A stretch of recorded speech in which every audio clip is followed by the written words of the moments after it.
మీ ఇద్దరు ఫ్రెండ్షిప్ ఏ విధంగా ఉండేదంటారు? రాత్రి బవళ్ళు దంచి దంచి దంచి ఎన్ని రాత్రులు నైట్ ఆల్స్ ఎటు పోయేదో. మ్యాక్సిమం ఇద్దరం కలిసి జర్నీ ఉండేదండి. ట్రైన్లో పోయినా, ఓకే అండి, ఓకే, కారులో పోయినా. షూటింగ్ అంతా నవ్వేటోళ్ళము. మళ్ళా ఏదో ట్రైన్ ఎక్కేది, మళ్ళా కలిసే, మళ్ళీ ఆడ దిగేది, మళ్ళా కలిసే, ఏదో హోటల్లో ఉండేది, మళ్ళీ కలిసే. ఈ కామెడీ మాది కంటిన్యూషనే అవుతూ ఉండేది. నేనేదో చేయటం, ఆయన ఏదో అనటం. ఇక అసలు మా చాలా ఉన్నాయి. ఇక అంతే. తొండి చేయటం బాగా వచ్చాయి నాకు. తొండి చేయటం అంటే తెలుసుగా మీకు? అరే బామ్మోనా, సరదాగా మనము పేకాడుకున్నాంరా అని ఒక ట్రైన్ కదలంగానే పడుకోం కదా, కొద్దిసేపు ట్రావెల్ చేస్తాం కదా, ఈ లోపల పాట వేసుకున్నావురా అనేటోడు జెంటిల్మెన్గా ఆడాలి. అలవాట్లేదు కదా, అంతా కట్ చేస్తారు చూడండి, అట్లాంటి తొండాట ఆడేది. సరే, అన్ని తొండాట ఆడితే నేను సర్లే తొండాట ఆడదు మనం కూడా ఆడదాంలే అని చూస్తే మళ్ళీ పట్టుకునేది. ఇక అక్కడ గొడవ. ఒకసారి ట్రైన్లో ఉంచి నన్ను కిందికి దోసేయాలని చూశాడు. పోలీసులు పడిస్తే జైలుకు పోయేవాడు, కానీ వదిలేశాను.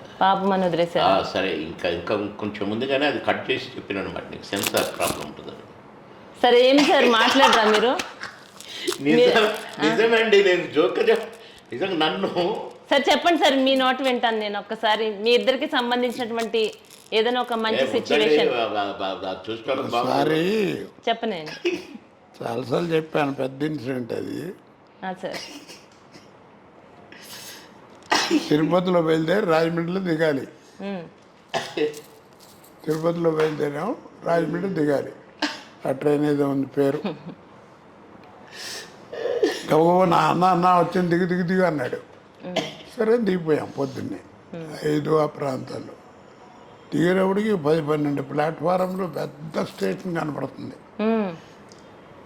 సరే, నేను ఆ పార్ట్ని అడిగాను, రాజమండ్రి స్టేషన్ ఏంటి ఇంత పెద్దగా కనపడుతుంది, ఏంటి బాగా చేశారా అన్నట్టు. పెద్దది చేశారా అని అన్నాను. రాజమండ్రి ఏంటండి, ఇది బెజవాడ అన్నాడు. అంటే అప్పుడు మరి ఏంటి ఎక్కించావు అంటే మళ్ళీ ఇందులో ట్రైన్ వెళ్ళిపోతుంది. సరే, ఒక ఎక్కి కొట్టే ఎక్కాం.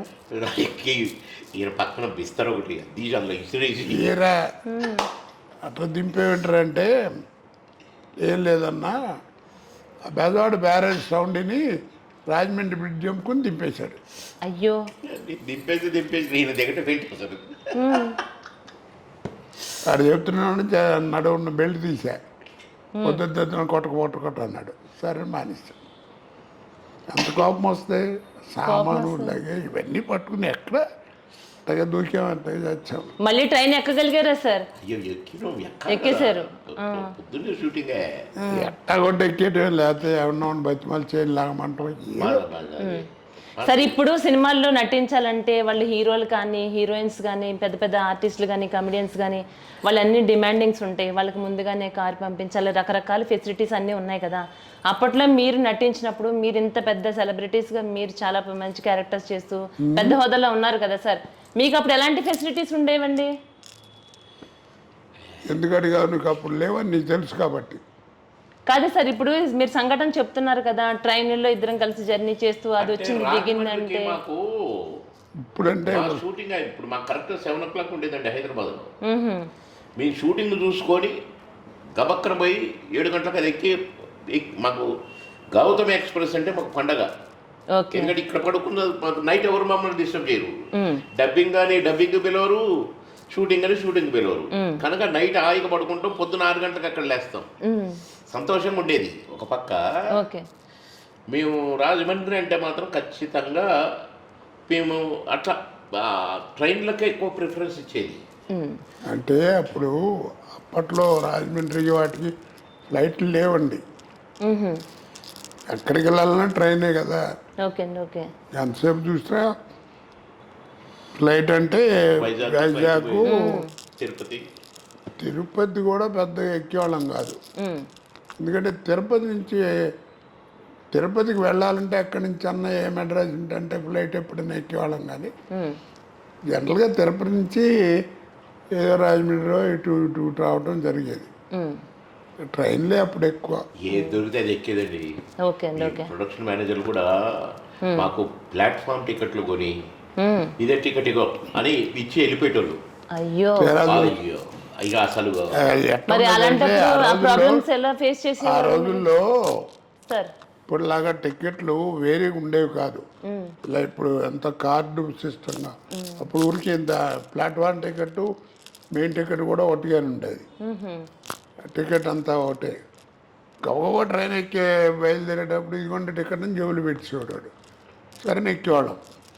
ఆ టికెట్ కలెక్టర్ వచ్చి టికెట్ సార్ అంటే టికెట్ ఇచ్చేవాళ్ళం. ఏంటి సార్ మరీ జోక్ చేస్తున్నారా అనేవాడు. జోక్ ఏంటంటే